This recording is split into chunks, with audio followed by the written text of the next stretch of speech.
I suppose you may have heard that Kamala Harris's trip to Vietnam, site of our last pointless and lost war, was temporarily delayed due to fears about the Havana syndrome.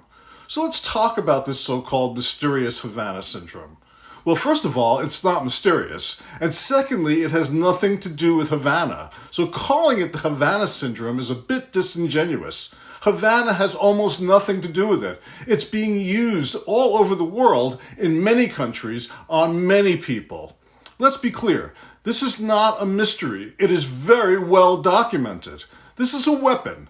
This is microwave mind control technology developed simultaneously by China, Russia, and the United States. This is not a virus or a disease. This is a purposeful, man-made weapon. Innocent, unsuspecting people around the world have been unwittingly experimented on with it for decades.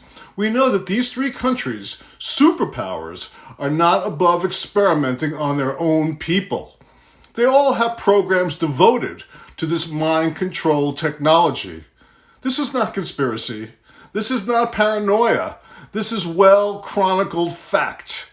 For instance, Sony, our beloved Sony Corporation, has one of the patents on this technology. It makes you wonder if they're trying it out on us when we watch one of their shows on one of their TVs.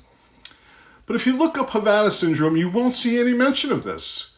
But if you look up microwave weapons and electromagnetic frequency mind control techniques, there is a lot of information and documentation, but interestingly, it's never connected to this so-called syndrome.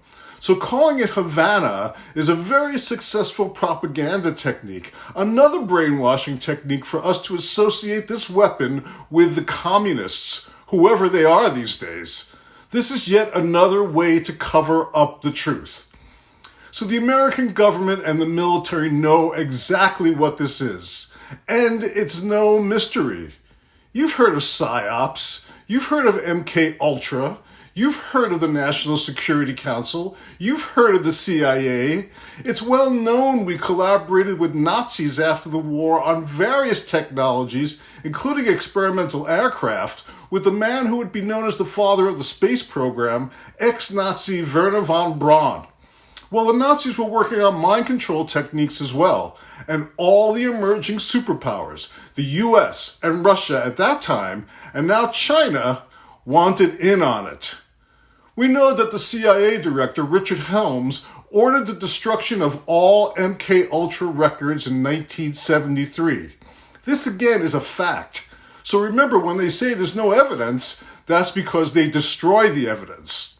You've heard of DARPA, D-A-R-P-A, the Defense Advanced Research Projects Agency. They keep changing the names, the acronyms to throw us off the track, but the goal remains the same, to develop technologies to control our enemies, but also our own people. So when you see the madness in this country, the breakdown of sanity, the chaos that reigns supreme, you have to ask yourself, are we being subjected to this microwave or electromagnetic frequency mind control technology? And who's doing it? Is it Russia? Is it China? Or is it us?